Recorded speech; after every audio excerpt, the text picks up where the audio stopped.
Good morning students.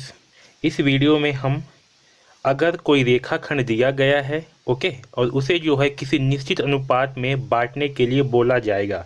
जैसे कि एक रेखाखंड दिया गया है और उसे जो है 2:3 में बांटो, इस तरह से अगर बोला जाएगा तो उसे कैसे बांटेंगे ये जो है इस वीडियो में समझेंगे। ओके, तो देखिए दिए गए अनुपात में रेखाखंड की रचना कैसी की जाती है वो जो है समझेंगे। तो देखिए इस रचना के लिए हम थेल्स प्रमेय का उपयोग करेंगे। हम क्या करेंगे, हम जो है थेल्स प्रमेय का उपयोग करेंगे। तो देखिए थेल्स प्रमेय क्या होती है। थेल्स प्रमेय होती है यदि किसी त्रिभुज में एक भुजा के समांतर कोई रेखा खींची जाए जो बाकी दोनों भुजाओं को काटे तो यह समांतर रेखा दोनों भुजाओं को बराबर अनुपात में विभाजित करेगी। देखिए इसे जो है समझते हैं। जैसे कि कोई त्रिभुज है तो देखिए यहाँ पास क्या करना है हमें किसी त्रिभुज में एक भुजा के समांतर, तो यहाँ पास क्या है, एक त्रिभुज है। अगर हम इस त्रिभुज में क्या करेंगे, किसी एक भुजा के समांतर कोई रेखा खींचे जाएंगे, ठीक है, जो बाकी दोनों भुजाओं को काटे। तो अगर हम इस भुजा के समांतर एक रेखा जो है खींच देते हैं, ठीक है, इसके समांतर क्या करेंगे, एक रेखा जो है यहाँ पास ऐसे खींच दी है।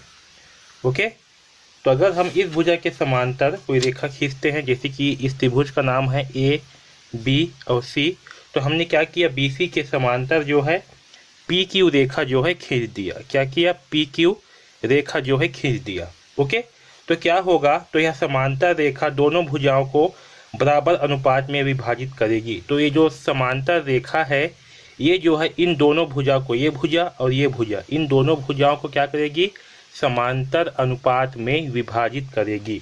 तो देखिए ये जो त्रिभुज है, ठीक है, तो इस त्रिभुज में यहाँ पर मैं लिख देता हूँ, त्रिभुज ए बी सी में पी क्यू, ये जो पी क्यू है और बी सी ये क्या है, दोनों जो है समांतर रेखा है। ठीक है, समांतर को इस सिंबल से जो है शो करते हैं। तो पी क्यू और बी सी क्या है, समांतर रेखा है।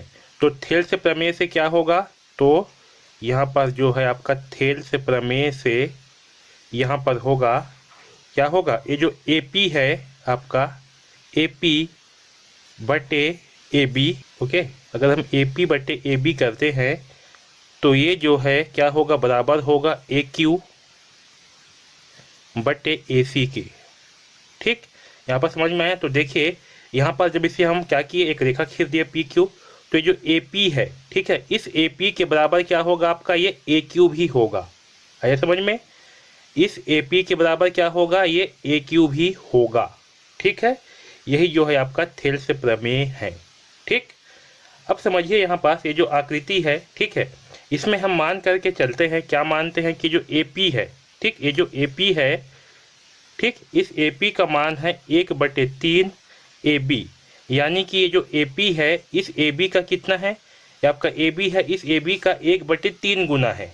ठीक है, ये जो ए पी है ये क्या है, इस ए बी का 1/3 गुना है। ठीक है, तो थेल्स प्रमेय से क्या होगा, तो थेल्स प्रमेय से ये जो ए क्यू है, ठीक है, ये जो ए क्यू है इसका मान भी क्या होगा, इस ए क्यू का मान भी जो है 1/3 ए सी होगा।